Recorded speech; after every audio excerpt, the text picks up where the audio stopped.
മാർ ഇവാനിയോസ് പിതാവിന്റെ ആത്മകഥയായ ഗിരിദീപം നാം വായിക്കുമ്പോൾ അദ്ദേഹത്തിന്റെ ദർശനങ്ങൾ ഒരിക്കലും ഒരു ചിന്തയായിരുന്നില്ല, അതൊരു ജീവിതമായി മാറുന്നത് നമുക്ക് കാണുവാൻ സാധിക്കും. ഒരു സന്യാസ സമൂഹം രൂപീകരിക്കണമെന്ന് ആഗ്രഹിച്ചപ്പോൾ അദ്ദേഹം ആദ്യം അന്വേഷിച്ചത് ഒരു കെട്ടിടമായിരുന്നില്ല, മറിച്ച് ഒരു ജീവിത രീതിയായിരുന്നു. ആശ്രമം സ്ഥാപിക്കുക എളുപ്പമാണ്, എന്നാൽ ആശ്രമ ജീവിതം രൂപപ്പെടുത്തുക എന്നത് അത്ര എളുപ്പമല്ല. അതുകൊണ്ട് അദ്ദേഹം പുസ്തകങ്ങൾ മാത്രമല്ല വായിച്ചത്, ഇന്ത്യയുടെ വിവിധ സന്യാസാശ്രമങ്ങളിൽ ചെന്ന് സന്ദർശിച്ച് അവിടെ നിന്ന് കണ്ടു മനസ്സിലാക്കി. റോമൻ കത്തോലിക്കരുടെ സന്യാസ സമൂഹങ്ങളിലും ഹൈന്ദവ സന്യാസ സമൂഹങ്ങളും സന്ദർശിച്ച് അവരുടെ ആശയങ്ങൾ വിനയപൂർവ്വം സ്വീകരിക്കാനുള്ള ഒരു ഉത്തമ മാതൃക നമ്മെ പിതാവ് കാണിച്ചു തരുന്നുണ്ട്.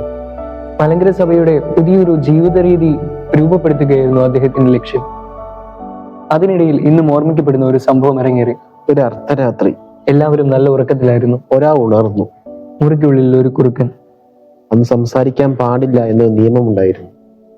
വാക്കുകളായിരുന്നില്ല, കൈചലനങ്ങളായിരുന്നു അവരുടെ ആശയവിനിമയം. ഒരാൾ മറ്റൊരാളെ ഉണർത്തി, മറ്റൊരാൾ മറ്റൊരാളെ.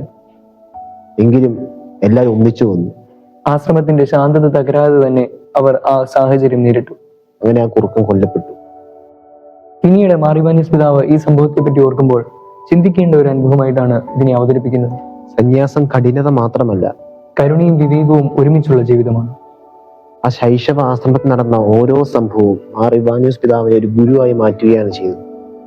അദ്ദേഹം മനുഷ്യരെ നിയന്ത്രിച്ചില്ല, മറിച്ച് മനുഷ്യരെ സന്യാസികളായി രൂപപ്പെടുത്തുകയായിരുന്നു ചെയ്തത്. അതുകൊണ്ടാണ് ഇന്നും അദ്ദേഹം വ്യത്യസ്തനാവുന്നത്. സഭയുടെ ഭാവി വലിയ കെട്ടിടങ്ങളല്ല എന്ന് അദ്ദേഹം അറിഞ്ഞിരുന്നു.